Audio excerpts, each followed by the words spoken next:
In today's video, I'm going to talk about real estate and value. All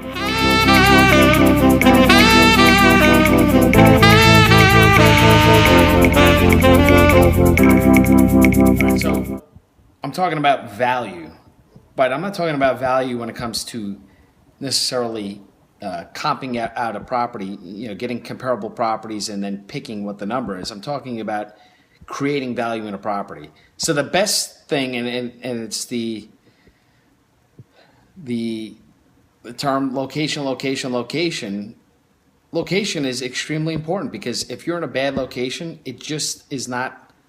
It makes your property much harder to sell, and you usually can't sell it at a premium because your location is not good.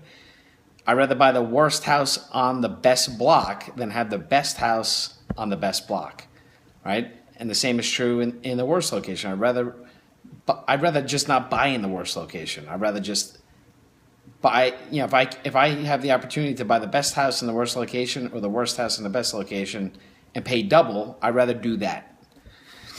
How else is value created? Value is also created by style of the home. Raised ranch is going to be less desirable than a postmodern, a colonial. Things that affect value: condition of the house. Is the house 10 years old or is it brand new construction? Another thing that will affect the value is the materials used.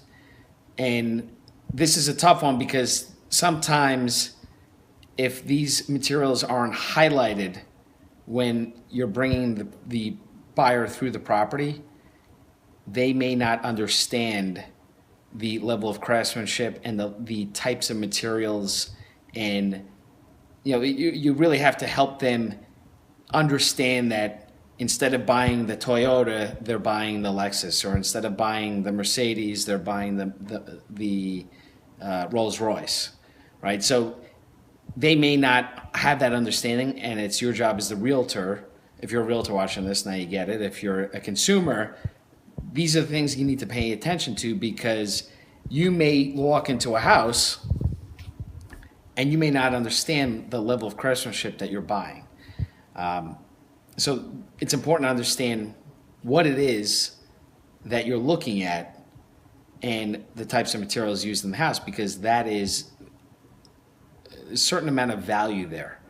The other thing to keep in mind is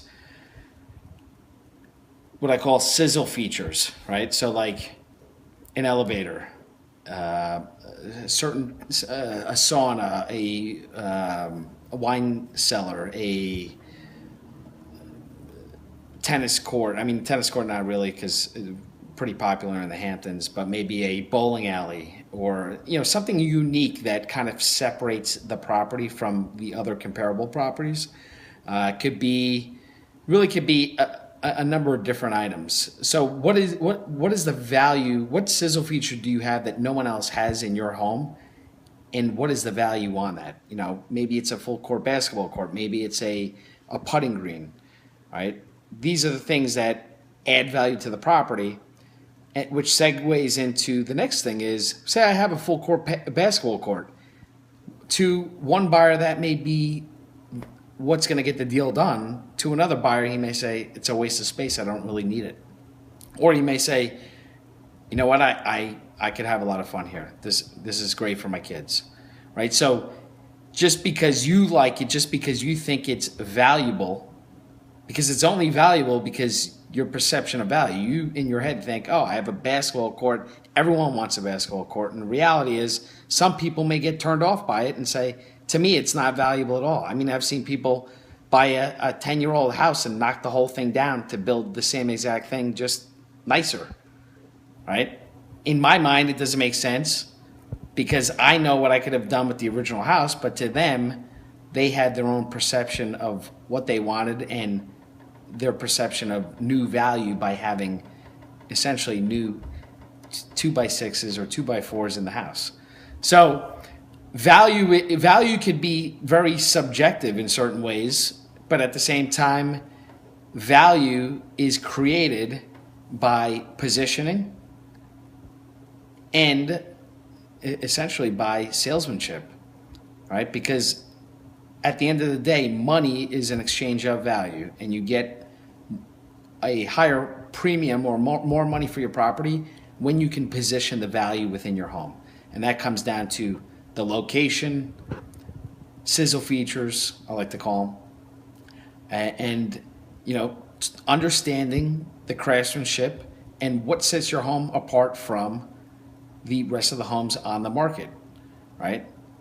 And that's pretty much it. I'd love to hear what you guys have to say, and comment on the video below, like it, share it if you got value out of it. And as always, I appreciate it, and I'll see you guys in the next video. Thanks.